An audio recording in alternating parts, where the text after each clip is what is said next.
അപ്പൊ നമുക്ക് ഇന്ന് സോളാർ ക്ലീൻ ചെയ്യാം. പൊടിയുണ്ടോ അവിടെ മുകളില്? നല്ലോണം പൊടി കുറവാ, കുറവാ? വേറൊന്നുമില്ല. എന്നാലും എന്തായാലും വന്നതല്ലേ, ക്ലീൻ ചെയ്തേക്കാം.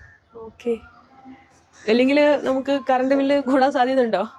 കറണ്ട് ബില്ല് കൂടുതലൊന്നുമില്ല. കറണ്ട് ബില്ല് നമ്മൾക്ക് 300 രൂപയാണ്. 300. പക്ഷെ ഒരു പറയുന്നത് ഇവിടെ ഇങ്ങനെ സോളാർ ഒന്നും ക്ലീൻ ചെയ്തിട്ടില്ലെങ്കിൽ ബില്ല് നല്ലോണം കൂടുന്നു, അങ്ങനെയുണ്ടോ? കൺസംഷൻ കൂടിയല്ലോ. ഉം? അത് കറണ്ട് സോളാർ പ്രൊഡക്ഷനേക്കാളും കൂടുതൽ നമ്മൾ ഉപയോഗിച്ചാലേ. ഓക്കെ. നമ്മളിവിടെ സോളാർ വെച്ചിട്ട് ഏകദേശം എത്ര വർഷം? 1 വർഷം കഴിഞ്ഞില്ലേ? 1 വർഷം ആവുന്നു. മെയ് മെയ് 1 വർഷമായി. 1 വർഷമായി. അപ്പം ഇതിനെ പറ്റിയിട്ടൊക്കെ ഒന്ന് ഡീറ്റെയിൽ ആയിട്ട് പറയാം അല്ലേ? നമ്മൾ വെച്ച സോളാർ ഏതാണ്? നമ്മൾ വെച്ചത് അദാനി ടോപ്കോൺ 575 വാട്ട്സിന്റെ പാനലാണ്. പിന്നെ സ്ട്രിങ് ഇൻവെർട്ടർ ആണ്. അത് ഡേയ് എന്ന് പറയുന്ന ഒരു ചൈനീസ് കമ്പനിയുടെ ഇൻവെർട്ടർ ആണ് വെച്ചേക്കുന്നത്. ഓക്കെ. വേറെ ഡീറ്റെയിൽസ് ഒക്കെ? വേറെ ഡീറ്റെയിൽസ്, ഇത് 3 കിലോ വാട്ടിന്റെ സിസ്റ്റമാണ്. ഓൺ ഗ്രിഡ് സിസ്റ്റമാണ്. ഓഫ് ഗ്രിഡും ഉണ്ട്, ഓൺ ഗ്രിഡും ഉണ്ട്, പിന്നെ ഹൈബ്രിഡും ഉണ്ട്. അപ്പൊ ഇതൊക്കെ എന്താ ഡിഫറൻസ് വരുന്നത്? ഓൺ ഗ്രിഡ് എന്ന് പറഞ്ഞു കഴിഞ്ഞാൽ നമ്മൾ സ്റ്റോറേജ് ഒന്നുമില്ല, നമ്മൾ പകല് പ്രൊഡ്യൂസ് ചെയ്യും. അത് നമ്മൾ ലൈവ് ഉപയോഗിക്കുകയാണെങ്കിൽ നമുക്ക് ലൈവ് ഉപയോഗിക്കാം. ബാക്കിയുള്ളത് പ്രൊഡക്ഷനിലെ ബാക്കിയുള്ളത് KSEBിയുടെ ഗ്രിഡിലേക്ക് പോകും. എന്നിട്ട് നൈറ്റ് സോളാർ പ്രൊഡക്ഷൻ ഉണ്ടാവില്ല. അപ്പൊ നൈറ്റ് നമ്മൾ KSEBിയുടെ കറണ്ടാണ് ഉപയോഗിക്കുന്നത്. അതാണ് ഓൺ ഗ്രിഡ്. ഓഫ് ഗ്രിഡ് എന്ന് പറഞ്ഞു കഴിഞ്ഞാൽ നമ്മൾ പാനലും ബാറ്ററിയും കൂടെ നമ്മൾ തന്നെ ഇൻസ്റ്റാൾ ചെയ്യണം. എന്നിട്ട് നമ്മൾ പകല് പ്രൊഡക്ഷൻ ഉള്ളത് ബാറ്ററിയിൽ സ്റ്റോർ ചെയ്യും. എന്നിട്ട് രാത്രി നമ്മൾ ആ സ്റ്റോർ ചെയ്ത പവർ, ബാറ്ററിയിലുള്ള പവർ നമ്മൾ ഉപയോഗിക്കും.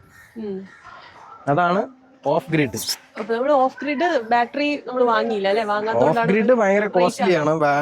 ബാറ്ററി ഒക്കെ നമുക്കത് ഭയങ്കര നഷ്ടമായിരിക്കും. ബാറ്ററി ലൈഫ് പോകുന്നതിനനുസരിച്ച് ബാറ്ററി മാറ്റണം. നമുക്ക് ഓൺ ഗ്രിഡ് ആണ് ഏറ്റവും ബെറ്റർ. അപ്പൊ ഹൈബ്രിഡ് സോളാർ സിസ്റ്റം എന്ന് പറഞ്ഞാലേ ഇത് രണ്ടും കൂടെ ഉള്ളതാ, ഓൺ ഗ്രിഡും ഓഫ് ഗ്രിഡും. അപ്പം അതിനകത്തൊരു ബാറ്ററിയും കാണും, പിന്നെ ഇൻവേർട്ടർ ഹൈബ്രിഡ് ഇൻവേർട്ടർ ആയിരിക്കും. ഈ ഹൈബ്രിഡ് ഇൻവേർട്ടറാണ് ഈ ഹൈബ്രിഡ് സിസ്റ്റത്തിൻ്റെ തലച്ചോറെന്ന് പറയുന്നത്. ഈ ഹൈബ്രിഡ് ഇൻവേർട്ടറാണ് എന്തെല്ലാം ചെയ്യണം, ഏതൊക്കെ ചെയ്യണമെന്നെല്ലാം തീരുമാനിക്കുന്നത്. അപ്പോൾ പകല് നല്ല പ്രൊഡക്ഷനുള്ള സമയത്ത് ഈ നമ്മുടെ ലൈവായിട്ടുള്ള ഉപയോഗങ്ങൾക്കെല്ലാം ഉപയോഗിക്കുകയും ചെയ്യും. അതിൻ്റെ കൂടെ തന്നെ ബാറ്ററിയും കൂടെ ചാർജ് ചെയ്യും. എന്നിട്ടും ബാക്കിയുള്ള സോളാർ പ്രൊഡക്ഷൻ അത് ഗ്രിഡിലേക്ക് അപ്ലോഡ് ചെയ്യുകയും ചെയ്യും. ഇത് ഗ്രിഡിനെ നമ്മൾ ഡിപ്പെൻഡ് ചെയ്യുന്നത് മാക്സിമം കുറയ്ക്കാനുള്ള ഒരു സിസ്റ്റമാണ് ഈ ഹൈബ്രിഡ് സിസ്റ്റം എന്ന് പറയുന്നത്. പിന്നെ ഈ ഓൺ ഗ്രിഡ് സിസ്റ്റത്തിൽ വേറൊരു പ്രശ്നം എന്ന് പറഞ്ഞാൽ കറണ്ട് പോയി കഴിഞ്ഞാൽ അപ്പം നമ്മുടെ പ്ലാന്റ് ഓഫാവും, പ്ലാന്റിൻ്റെ പ്രൊഡക്ഷൻ കംപ്ലീറ്റ് ഓഫാവും. പക്ഷേ ഹൈബ്രിഡ് സിസ്റ്റത്തിൽ ഈ പ്ലാന്റ് ഓഫ് ആകത്തില്ല, പകരം പ്ലാന്റിലെ പ്രൊഡക്ഷൻ ബാറ്ററി സ്റ്റോർ ചെയ്തുകൊണ്ടിരിക്കും. വീട്ടിലെ കറണ്ടും പോവില്ല, നമ്മളുടെ ബാറ്ററിയിൽ നിന്ന് നമുക്ക് പവർ ഉപയോഗിക്കാവുന്നതാണ്. അപ്പം വീട്ടിലെ കറണ്ട് പോകരുത് എന്നാണ് നമ്മുടെ ഇതെങ്കിൽ, കയ്യിൽ കാശുണ്ടെങ്കിൽ ഹൈബ്രിഡ് സിസ്റ്റം വെക്കുക. അപ്പം പിന്നെ അതേപോലെ നമ്മൾ പീക്ക് അവേഴ്സിലാണ് ഇപ്പോൾ KSEBിക്ക് ഏറ്റവും കൂടുതൽ വൈദ്യുതി വാങ്ങുന്നതും, അതാണ് ഏറ്റവും കൂടുതൽ പ്രതിസന്ധി ഉണ്ടാക്കുന്നത്. അപ്പോൾ ഈ ഹൈബ്രിഡ് സിസ്റ്റം ഇൻസ്റ്റാൾ ചെയ്യുകയാണെങ്കിൽ നമുക്ക് ഈ പീക്ക് അവേഴ്സിൽ നമ്മുടെ ബാറ്ററിയിൽ നിന്നുള്ള പവർ ഉപയോഗിക്കുന്ന രീതിയിൽ നമുക്കതിനെ പ്രോഗ്രാം ചെയ്ത് വയ്ക്കാം. അപ്പം ഏത് രീതിയിലും ഹൈബ്രിഡ് സിസ്റ്റം വർക്ക് ചെയ്തോളും. അപ്പോൾ ഹൈബ്രിഡ് സിസ്റ്റമാണ് ഏറ്റവും നല്ലത്. പക്ഷേ അതിൻ്റെ കോസ്റ്റ് വെച്ചിട്ടാണ് നമുക്ക് ഹൈബ്രിഡ് സിസ്റ്റം അഫോർഡ് ചെയ്യാൻ പറ്റാത്തത്. അപ്പം ഇതിനേക്കാളും ഇരട്ടി പൈസയാവും ഹൈബ്രിഡ് സിസ്റ്റം വെക്കുമ്പോൾ. പിന്നെ മറ്റേ ഓൺ ഗ്രിഡ് ഓഫ് ഗ്രിഡ് ഒക്കെ ആകുമ്പോഴോ? ഓൺ ഗ്രിഡ് ഓഫ് ഗ്രിഡ് ഒക്കെ ഇപ്പൊ ആണ് 3 കിലോ വാട്ടിന് സബ്സിഡി കിട്ടുന്നത് മാക്സിമം 78,000 രൂപയാണ്. അത് ഓൺ ഗ്രിഡ് ആണെങ്കിലും ഹൈബ്രിഡ് ആണെങ്കിലും കിട്ടും. പിന്നെ 78,000 രൂപ എന്ന് പറയുന്നത് 1 കിലോ വാട്ട്. 2 കിലോ വാട്ട് ആണെങ്കിൽ 60,000 രൂപ. മൂന്നാമത്തെ കിലോ വാട്ടിന് 18,000 രൂപയേ ഉള്ളൂ. അതുകൊണ്ടാണ് 78,000 രൂപ. 1 കിലോ വാട്ടിന് 30,000, 2 കിലോ വാട്ട് 60,000, 3 കിലോ വാട്ട് ആണെങ്കിൽ 78,000. ഇപ്പം പിന്നെ ഈ MNRE സ്കീമില് ലോൺ എല്ലാം കൊടുക്കുന്നുണ്ട്. അതുകൊണ്ട് ആളുകൾക്ക് കുറെ കൂടെ എളുപ്പമാണ് ഇപ്പൊ സോളാർ വെക്കാനായിട്ട്. അപ്പം 6% പലിശയേ ഉള്ളൂ ഈ ലോണിന്. 10 വർഷം വരെ ലോൺ കിട്ടും. ഓക്കെ. നമ്മുടെ ടോട്ടൽ പ്ലാന്റ് കോസ്റ്റിന്റെ 90% ലോണ്. ലോണ് കിട്ടും. ഉം. മാക്സിമം 2 ലക്ഷം രൂപയാണ്. അതിന്റെ 90% പ്ലാൻ കോസ്റ്റിന്റെ 90% മാക്സിമം 2 ലക്ഷം രൂപ വരെ ലോൺ കിട്ടും. നമുക്കിപ്പോ ഇത് എത്ര മൊത്തം ചാർജ് ആയി? നമുക്ക് 2,15,000 രൂപ. എന്നിട്ട് ലാഭം ഉണ്ടോ നമുക്ക്? അതില് 78,000 രൂപ സബ്സിഡിന്റെ. സബ്സിഡി. അല്ല, ഇപ്പൊ ഈ സോളാർ വെക്കുമ്പോ നല്ല റേറ്റ് ആണ്. ഇപ്പൊ കറണ്ട് ബില്ല് കുറെ പേര് അത് മടിക്കുന്നുണ്ടല്ലോ ചെയ്യാൻ സോളാർ. കറണ്ട് ബില്ല് ഇപ്പൊ ലാഭമാണോ നമ്മള് ലാഭമാണോ ചോദിച്ചാല് നമ്മള് നേരത്തെ മാസത്തില് നമുക്കൊരു 3,000 രൂപയൊക്കെ ആയിരുന്നു ബില്ല് വന്നോണ്ടിരുന്നേ. 2 മാസം കൂടുമ്പോ 3,000 രൂപ. 2 മാസം കൂടുമ്പോ മാസം 1,500 രൂപ ഒക്കെ ഉള്ളായിരുന്നു. അപ്പൊ അന്നേരം നമ്മള് AC ഒരു AC ഉള്ളൂ ഉപയോഗിക്കാറില്ല. പിന്നെ നമ്മൾ മേടിച്ചാണ് ഉപയോഗിക്കുന്നത് കറണ്ട് ബില്ല് കൂടുമെന്നും പറഞ്ഞു. അപ്പൊ സോളാർ വെച്ചതിന് ശേഷം നമ്മൾ ഒരു AC കൂടെ മേടിച്ചു. 2 AC ഉണ്ട്. 2 AC. വാക്യൂം ക്ലീനർ യൂസ് ചെയ്യുന്നുണ്ട്. പിന്നെ വാക്യൂം ക്ലീനർ, ഇൻഡക്ഷൻ ഉണ്ടായിരുന്നു, ഇൻഡക്ഷൻ കുക്കർ, അതുണ്ട്, എയർ ഫ്രയർ, അവൻ, അങ്ങനെ ഒരുവിധം. പിന്നെ അതുമല്ല, കറണ്ട് മാക്സിമം നമ്മള് ലൈറ്റ് ആണെങ്കിലും ഫാൻ ആണെങ്കിലും ഒക്കെ ഫുൾ ടൈം യൂസ് ചെയ്യുന്നുണ്ട്. അപ്പൊ പേടിയില്ലാതെ ഉപയോഗിക്കാം. എന്നിട്ട് ചാർജ് വരുന്നത് നമുക്ക് മാസമാണ് ഇപ്പൊ റീഡിംഗ് എടുക്കുന്നത് അല്ലേ? മാസം റീഡിംഗ് എടുക്കും. മന്ത്ലി ആണ് നമുക്ക് ഈ സോളാർ വെച്ച് കഴിഞ്ഞാൽ മന്ത്ലി ആണ് റീഡിംഗ്, മന്ത്ലി ബില്ലിംഗ്. അപ്പം വരുന്നത് ചാർജ് ഫിക്സഡ് ചാർജ് ആണ്. നമുക്ക് 3 ഫേസ് ആയതുകൊണ്ടാണ് ഫിക്സഡ് ചാർജ്. ഒരു 300 രൂപയ്ക്ക് അകത്താണ്. നമ്മളെ കൺസപ്ഷൻ അനുസരിച്ചാണ്, സ്ലാബിനനുസരിച്ച് ഈ ഫിക്സഡ് ചാർജ്. ചെറിയ വ്യത്യാസമേ ഉള്ളൂ, 20 രൂപ 15 രൂപയൊക്കെ മാറുന്നുള്ളൂ. പക്ഷെ എന്നാലും ഒരു 300 രൂപയ്ക്ക് അകത്ത് മന്ത്ലി വരും. മന്ത്ലി ഒരു 2 മാസം കൂടുമ്പോ മീറ്റർ റെന്റും അപ്പൊ 600 രൂപ 2 മാസം. 1,000-2,000 രൂപന്റെ ബില്ല് അടച്ചുകൊണ്ടിരുന്നതാണ്. പക്ഷെ ഇപ്പം 600 രൂപയ്ക്ക് വെച്ച് നോക്കണ്ട. നമ്മളിപ്പോ ഉപയോഗിക്കുന്ന കറണ്ട് വെച്ചിട്ട് ഏകദേശം അങ്ങനെ ഉപയോഗിച്ചിരുന്നാൽ ഒരു 10,000 രൂപ ബില്ല്. അല്ല, അതാണ് ഞാൻ പറഞ്ഞത്. ഇപ്പൊ നമ്മൾ ഫ്രീ ആയിട്ടാണല്ലോ ഉപയോഗിക്കുന്നത്, എന്നിട്ടും കൂടി ഇത്രയാണ് വരുന്നത്. അതെ. അപ്പം സോളാർ വെക്കുകയാണെങ്കിൽ നല്ല ലാഭമാണ്. ഇതാണ് ഇതേ കണ്ടില്ലേ ഇപ്പൊ വെറുതെ പരപ്പുറത്ത് പോകുന്ന എനർജി അല്ലേ? അതന്നെ. ഇതപ്പൊ ഞങ്ങള് വെച്ചതിന് ശേഷമാണ് ഇതപ്പൊ അവിടെ വെച്ചത്. അതിന്റെ അപ്പുറത്ത് വെച്ചിട്ടുണ്ട്. പിന്നെ അതേപോലെ ഇതേ അവിടെ വെച്ചിട്ടുണ്ട്. പിന്നെ അതേ ഈ സൈഡിൽ മൊത്തം PNRന്റെ വില്ലകളാണ്. ഈ വില്ലയിലും അതേപോലെ 2, 3, 4 വീടുകളിലൊക്കെ ആയിട്ട് സോളാർ വെച്ചിട്ടുണ്ട് ഇപ്പൊ ഒരുവിധം. അപ്പൊ നമ്മള് ഇതിന്റെ പ്രൊസീജിയർ ഒക്കെ എന്തൊക്കെയായിരുന്നു? ഇതിന്റെ പ്രൊസീജിയറാ നമ്മള് ഇതൊരു ട്രൈ പാർട്ടി അഗ്രിമെന്റ് ആണ്. ഒരു വെണ്ടർ, KSEBയിൽ രജിസ്റ്റേർഡ് ആയിട്ടുള്ള ഒരു വെണ്ടർ, KSEBയിലല്ല MNRE രജിസ്ട്രേഷൻ ഉള്ള ഒരു വെണ്ടർ, പിന്നെ നമ്മള് കസ്റ്റമർ, പിന്നെ KSEB, ഈ 3 പേരായിട്ടുള്ള ഒരു ട്രൈ പാർട്ടി അഗ്രിമെന്റ് ആണ് ഈ ഓൺ ഗ്രിഡ് സോളാർ സിസ്റ്റം എന്ന് പറയുന്നത്. അപ്പൊ ആദ്യം വേണ്ടത് നമ്മളൊരു വെണ്ടർ ഐഡന്റിഫൈ ചെയ്യുക എന്നുള്ളതാണ്. അപ്പൊ ഈ വെണ്ടറെ സെലക്ട് ചെയ്യുമ്പോൾ എന്നുള്ളത് നമ്മൾ റേറ്റ് കുറച്ച് ചെയ്യുന്നവരെന്ന് മാത്രമല്ല, മെയിനായിട്ട് ഇതിന്റെ സർവീസാണ്. എന്തെങ്കിലും പ്രശ്നങ്ങളൊക്കെ പറ്റി കഴിഞ്ഞാൽ അപ്പം ചിലര് സോളാർ വെച്ചിട്ട് അവര് പോകും, ചിലപ്പോ പിന്നെ അവരെ കാണൂല, കമ്പനി പൂട്ടി പോകും. ഇടയ്ക്ക് വന്നിട്ട് ഇതൊക്കെ ക്ലീൻ ചെയ്യാനൊക്കെ വരുന്നു. അവര് എല്ലാ സപ്പോർട്ടും നല്ല അടിപൊളിയായിട്ട് ചെയ്യുന്നതാണ് നമുക്ക് ചെയ്യുന്നത്. അപ്പൊ നമ്മളെ ഒരു സുഹൃത്താണ് ചെയ്തത്. നമ്മളെ ഏജൻസി ഏതാണ്, എങ്ങനെയാണ്? നമ്മളെ സുഹൃത്ത് നിജിൻ എന്ന് പറയുന്ന പുള്ളിയാണ് ചെയ്തത്. അവരുടെ ഏജൻസിയുടെ പേര് എൻവൈസ് ഗ്ലോബൽ സൊല്യൂഷൻസ് എന്നാണ്.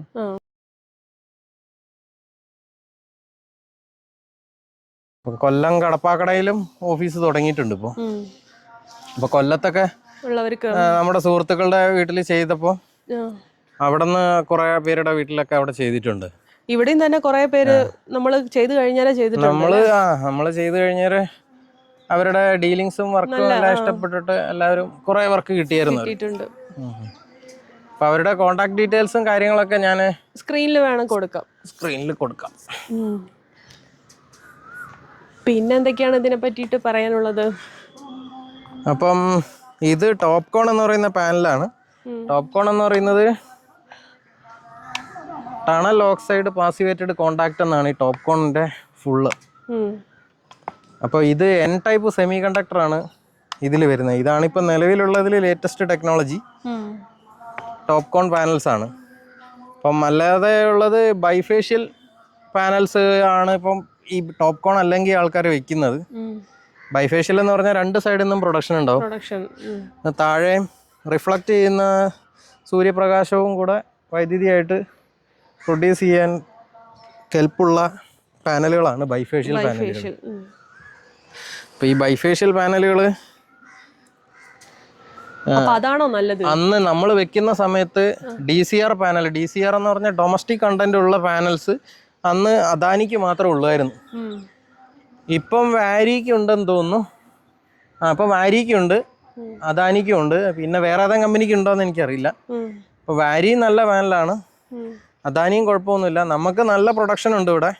ഇവിടെ വേറെ ഷെയ്ഡും കാര്യങ്ങളൊന്നും ഇല്ലാത്തതുകൊണ്ട്, വേറെ ബിൽഡിങ്ങുകളോ മരങ്ങളുടെ ഷെയ്ഡൊന്നും ഇല്ലാത്തതുകൊണ്ട് നമുക്ക് നല്ല വെയിലുണ്ടെങ്കിൽ എന്തായാലും 22, 23, ഡെയിലി ഇപ്പം എങ്ങനെ വരുന്നത്? 22, 23 ആണ് നമുക്കിപ്പോൾ വേനലിൽ ക്ലീൻ ചെയ്ത് കഴിഞ്ഞപ്പോൾ നാളെ ഒരു 23 എബോവ് ഉണ്ടാവും.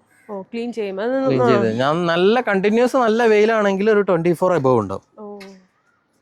ഇടയ്ക്ക് മേഘങ്ങളൊക്കെ വരുവാണെങ്കിൽ 23, 22 ആ റേഞ്ചിലായിരിക്കും. എന്തായാലും 20 എബോവ് ഡെയിലി പ്രൊഡക്ഷൻ ഉണ്ട് അല്ലേ? നമുക്ക് ഡെയിലി ചെക്ക് ചെയ്യാലോ അത്. ഡെയിലി നമുക്ക് മൊബൈലിൽ അത് ചെക്ക് ചെയ്യാം. പ്രൊഡക്ഷൻ എല്ലാ സോളാർ മീറ്ററിലും ഇത് കാണും. അതുപോലെ പിന്നെ ഈ സോളാർ വെച്ചിട്ട് നമ്മളിത് ക്ലീൻ ചെയ്ത് കൊടുക്കണം. ഇതിപ്പോൾ അതിനകത്ത് കിളികളൊക്കെ വന്നിരിക്കും, അവരെ ബേർഡ് ഡ്രോപ്പിങ്സ് ഒക്കെ ഉണ്ടായാൽ ഇത് പ്രൊഡക്ഷൻ കുറയും. അപ്പോൾ ഇത് സീരീസ് ആയിട്ട് സ്ട്രിങ് ഇൻവെർട്ടർ ആയതുകൊണ്ട് സീരീസ് ആയിട്ട് കണക്ട് ചെയ്തിരിക്കുന്നുണ്ട്. ഒരു പാനലിൽ പ്രൊഡക്ഷൻ കുറഞ്ഞാൽ മൊത്തം പ്ലാന്റിന്റെ പ്രൊഡക്ഷൻ മൊത്തത്തിൽ കുറയും. ശരി. മൈക്രോ ഇൻവെർട്ടർ ആണെങ്കിൽ ആ പ്രശ്നമില്ല. പക്ഷെ മൈക്രോ ഇൻവെർട്ടറിന് കോസ്റ്റ് കൂടുതലാണ്. ഇപ്പോൾ ഒരു 50,000 രൂപ അഡീഷണൽ ആവും മൈക്രോ ഇൻവെർട്ടർ ആണെങ്കിൽ. പക്ഷെ മൈക്രോ ഇൻവെർട്ടർ ആണെങ്കിൽ നമുക്ക് പ്ലാന്റിൻ്റെ കപ്പാസിറ്റി ഒക്കെ കൂട്ടാൻ എളുപ്പമാണ്. അപ്പം നമ്മൾ ഇലക്ട്രിക് വണ്ടിയൊക്കെ എടുക്കുകയാണെങ്കിൽ അപ്പോൾ ഒരു ഇത് 5 കിലോവാട്ട് ആക്കണമെങ്കിൽ നമ്മൾ എളുപ്പമാണ് മൈക്രോ ഇൻവെർട്ടർ ആണെങ്കിൽ. സ്ട്രിങ് ഇൻവെർട്ടർ ആണെങ്കിൽ നമ്മൾ ഈ ഇൻവെർട്ടർ മാറ്റി 5 കിലോവാട്ട് ഇൻവെർട്ടർ വയ്ക്കണം. ഇപ്പം പലരും ഇപ്പം വെക്കുന്നവർ 5 കിലോവാട്ടിൻ്റെ ഇൻവെർട്ടർ വെച്ചിട്ട് 3 കിലോവാട്ട് സിസ്റ്റം ഇൻസ്റ്റാൾ ചെയ്യുന്നുണ്ട്. ഭാവിയിൽ മാറ്റണമെങ്കിൽ മാറ്റാമെന്നും പറഞ്ഞിട്ട്. അപ്പം അതായാലും ഒരു 10-30,000 രൂപ അഡീഷണൽ ആവും. അപ്പം ഇനി ഒരു അടുത്ത ക്വസ്റ്റ്യൻ, ഇപ്പോൾ ഒരാൾക്ക് നമ്മളൊരു വീട്ടിലേക്ക് ഇപ്പോൾ സോളാർ വെക്കണമെങ്കിൽ എന്തൊക്കെയാണ് നമ്മൾ ചെയ്യേണ്ടത് ആദ്യം? സോളാർ വെക്കണമെങ്കിലാ? ഇപ്പോൾ ഒരാൾക്ക് ഇപ്പോൾ സോളാർ വെക്കണം, അപ്പോൾ എന്തൊക്കെ കാര്യങ്ങൾ നോക്കണം? സോളാർ വെക്കണമെങ്കിൽ ആദ്യം നമ്മൾ നോക്കേണ്ടത് നമ്മുടെ ട്രാൻസ്ഫോമർ ഫീസിബിലിറ്റി, KCBയുടെ ഫീസിബിലിറ്റി കിട്ടുമോ എന്നുള്ളതാണ്. അപ്പം ട്രാൻസ്ഫോമറിനകത്ത് കപ്പാസിറ്റി ഉണ്ടോ എന്നുള്ളത് ആദ്യം ചെക്ക് ചെയ്യണം. അപ്പം അത് KCBയുടെ വെബ്സൈറ്റിൽ നോക്കിയാൽ നമുക്ക് നമ്മുടെ ബില്ലിനകത്ത് ഏതാണ് DTR, ഏതാണ് നമ്മുടെ ട്രാൻസ്ഫോമർ എന്ന് ബില്ലിനകത്ത് കാണിക്കും. അപ്പം ആ ട്രാൻസ്ഫോമറിന് കപ്പാസിറ്റി ഉണ്ടോ എന്ന് ആദ്യം നമ്മൾ ചെക്ക് ചെയ്യണം. അപ്പം നമ്മൾക്ക് എല്ലാവർക്കും അതിന് ഒരു KCBയുടെ ഒരു വെബ്സൈറ്റ് ഉണ്ട്, അതിനകത്ത് നമുക്കത് ചെക്ക് ചെയ്യാൻ പറ്റും. അതിൻ്റെ ഡിസ്ക്രിപ്ഷനിൽ കൊടുക്കാമല്ലോ നമുക്ക് ഡീറ്റെയിൽസ് ഒക്കെ. അതെങ്ങനെ ചെക്ക് ചെയ്തിട്ടുള്ള ഏകദേശം ഫുൾ ആയി എന്നല്ലേ പറഞ്ഞത് നിങ്ങള്? നമ്മുടെ ട്രാൻസ്ഫോമർ ഫുള്ളായി. അതുകൊണ്ട് ഇനി ഈ ഏരിയയിൽ ട്രാൻസ്ഫോമർ മാറ്റി വെക്കാതെ ഇനി വേറെ വെക്കാൻ പറ്റില്ല. ഇപ്പൊ ഒരുവിധം ഇപ്പൊ നമ്മൾ വെച്ചതിന് ശേഷമാണല്ലോ ഇപ്പൊ ബാക്കി അവിടെയൊക്കെ വെച്ച് കഴിഞ്ഞത്. ഇനി 1 കിലോവാട്ട് എന്തോ അവൈലബിൾ ഉള്ളൂ. നമുക്ക് നോക്കാൻ പറ്റിയിട്ടില്ലെങ്കിൽ ഒരു വെണ്ടർ ഐഡന്റിഫൈ ചെയ്തിട്ട് വെണ്ടർ എടുത്ത് പറഞ്ഞാലും മതി. അപ്പൊ വെണ്ടർ എടുത്ത് നമ്മൾ ബില്ല് അയച്ചു കൊടുത്തു കഴിഞ്ഞാൽ അവര് എല്ലാ ഡീറ്റെയിൽസ് നോക്കിയിട്ട് ഫീസിബിലിറ്റി അവൈലബിൾ ആണോ എന്നുള്ളത് നോക്കിയിട്ട് പറയും. അപ്പൊ ഇതിപ്പോ നമുക്ക് വെക്കണം താല്പര്യം ഉണ്ടെങ്കിൽ വെക്കാൻ താല്പര്യം ഉണ്ടെങ്കിൽ ഇപ്പം ഈ നമ്മളെ വെച്ച അവരാണ് എല്ലാം ചെയ്യുന്നത്. ഇപ്പൊ ലോണിന്റെ കേസാണെങ്കിലും നമ്മൾ എല്ലാം അവര് ചെയ്തോളും. KCBയിൽ ഫീസ് അടയ്ക്കുന്നത്, KCBയിൽ ആപ്ലിക്കേഷൻ, പിന്നെ ബാങ്കിൽ പോയി ലോണ് ശരിയാക്കുന്നത് നമ്മൾ ബാങ്കിൽ പോയി സൈൻ ചെയ്ത് കൊടുത്താൽ മാത്രം മതി. ബാക്കിയെല്ലാം അവര് ചെയ്യും. അവര് കറക്റ്റായിട്ട് ഫോളോ അപ്പ് ചെയ്തിട്ട് ഇതിന്റെ എല്ലാ കാര്യങ്ങളും അവര് തന്നെ ചെയ്തു തരും. നമ്മൾ KCBയിൽ നിന്ന് ഒരാൾ വന്ന അവര് ഇൻസ്പെക്ഷന് വരുന്നത്, കമ്മീഷനിങ്ങിന് വരുന്നതാണ്. അവര് കമ്മീഷനിങ്ങിന് KCBയിൽ നിന്ന് വന്നിട്ടാണ് കമ്മീഷൻ ചെയ്യുന്നത്, പ്ലാന്റ് കമ്മീഷൻ. അത് വർക്കെല്ലാം കഴിഞ്ഞിട്ട് അവരെന്തോ വെക്കും ഇവിടെ ഇങ്ങനെ എന്തെങ്കിലും KCBയിൽ നിന്ന് മീറ്റർ കൊണ്ടുവെക്കണം. KCBയിൽ മീറ്ററിന് 3 ഫേസ് മീറ്ററിന് മൊത്തത്തിൽ ക്ഷാമമാണ്. 3 ഫേസ് മീറ്റർ ഈ നെറ്റ് മീറ്റർ മാറ്റിയിട്ട് നമ്മളല്ല, ഗ്രോസ് മീറ്റർ ആയിരിക്കും നമുക്ക് ഇരിക്കുന്നത്. അത് മാറ്റിയിട്ട് നെറ്റ് മീറ്റർ വയ്ക്കണം സോളാർ കസ്റ്റമർ. ഒന്നുകിൽ നമുക്ക് മേടിച്ചു കൊടുക്കാം മീറ്റർ, KCBയിൽ മീറ്റർ ഇല്ലെങ്കിൽ നമുക്ക് മേടിച്ചു കൊടുക്കാം. പക്ഷേ അങ്ങനെയാണെങ്കിൽ KCBയുടെ മീറ്റർ റെന്റ് കൊടുക്കണ്ട. ഓ ഇപ്പൊ KCB എന്നാണ് അവർ വെക്കുന്നത് വെച്ചാൽ നമ്മൾ മീറ്റർ റെന്റ് കൊടുക്കണം. KCB വെക്കുകയാണെങ്കിൽ 30-35 രൂപ എന്താണ് ബില്ലിൽ നമ്മുടെ മീറ്റർ റെന്റ് എന്നും പറഞ്ഞിട്ട് എല്ലാ മാസവും ബില്ലിൽ വരും. പുറമെ നമുക്ക് വാങ്ങിക്കുകയാണെങ്കിൽ ഏകദേശം എത്ര രൂപയാവും? പുറമേന്ന് എനിക്ക് തോന്നുന്നു 3000 രൂപ എങ്ങനെയാണ്, 3000-4000 എന്തോ ആണ്. അതിന് വാറണ്ടി കഴിഞ്ഞ് കഴിഞ്ഞാൽ അത് കേട് വന്നാല് KCB മാറ്റി തരില്ല, നമ്മൾ തന്നെ മാറ്റി വെക്കണം. മറ്റേതാകുമ്പോ അവര് KCB മാറ്റി വെക്കും. KCBയുടെ മീറ്റർ വെക്കണാണ് നല്ലത്. നമ്മളിവിടെ ഈ ഒരു സോളാർ ഫിക്സ് ചെയ്തത് എങ്ങനെയാണതാ? നമ്മൾ ഫിക്സ് ചെയ്തത് ഇപ്പൊ താഴെ ഡ്രില്ല് ചെയ്തിട്ടില്ലല്ലോ. താഴെ ഡ്രില്ല് ചെയ്തിട്ടില്ല, പകരം കൗണ്ടർ വെയിറ്റ് വെച്ചിട്ട് കോൺക്രീറ്റില് കൗണ്ടർ വെയിറ്റ് ആണ്. പിന്നെ പാരപ്പറ്റിന്റെ മുകളിൽ ആങ്കർ ചെയ്ത് വെച്ചിരിക്കുക. താഴെ ഡ്രില്ല് ചെയ്യേണ്ട മറ്റേ ഇപ്പോഴത്തെ കോൺക്രീറ്റ് ഒക്കെ അല്ലേ, ലീക്ക് വല്ലതും വരുമെന്ന് വിചാരിച്ച് പേടിച്ചിട്ടാണ് ഡ്രില്ല് ചെയ്യാതിരുന്നത്. പക്ഷെ ഡ്രില്ല് ചെയ്തിട്ട് നല്ല വാട്ടർ പ്രൂഫിംഗ് ഒക്കെ ചെയ്ത് കഴിഞ്ഞാൽ കുഴപ്പമൊന്നുമില്ല എന്നൊക്കെ പറയുന്നത്. ചെയ്തിട്ടുണ്ടെങ്കിലും കുഴപ്പമൊന്നുമില്ലല്ലോ. ഏതാ ഇങ്ങനെ ചെയ്താലും കുഴപ്പമൊന്നുമില്ല. അപ്പൊ ഇത് ഇങ്ങനെയാണ് നമ്മൾ ചെയ്തിരിക്കുന്നത് സോളാർ.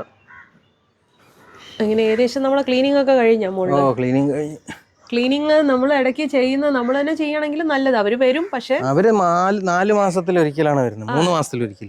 അപ്പം വരുന്നുണ്ട്, പക്ഷെ എന്നാലും കൂടി നമ്മള് ഒന്ന്. പക്ഷെ നമ്മൾ ശരിക്കും സോളാർ പാനൽ വീക്കിലി ക്ലീൻ ചെയ്ത് കൊടുക്കണം. പൊടിയായാലും പ്രൊഡക്ഷൻ കുറയും. പ്രൊഡക്ഷൻ ഇല്ലാന്ന് പറഞ്ഞിട്ട് ചിലവര് കംപ്ലൈന്റ് പറഞ്ഞിട്ട് കാര്യമില്ല. കാരണം നമ്മൾ ഇത് ക്ലീൻ ചെയ്താൽ തന്നെയേ ഉള്ളൂ അതിന്റെ പ്രൊഡക്ഷൻ കറക്റ്റ് ആയിട്ട് കിട്ടുള്ളൂ. പറ്റുവാണെങ്കിൽ ഡെയിലി ക്ലീൻ ചെയ്യണമെന്നാണ് എൻ്റെ അഭിപ്രായം. ഇതിപ്പോൾ നമ്മൾ ഇന്ന് ക്ലീൻ ചെയ്ത് 2 ദിവസം കഴിയുമ്പോൾ തന്നെ ഇതിന്റെ മുകളിൽ പൊടി കാണും. അപ്പം അത്രയും പ്രൊഡക്ഷൻ കുറയാണ് ചെയ്യുക.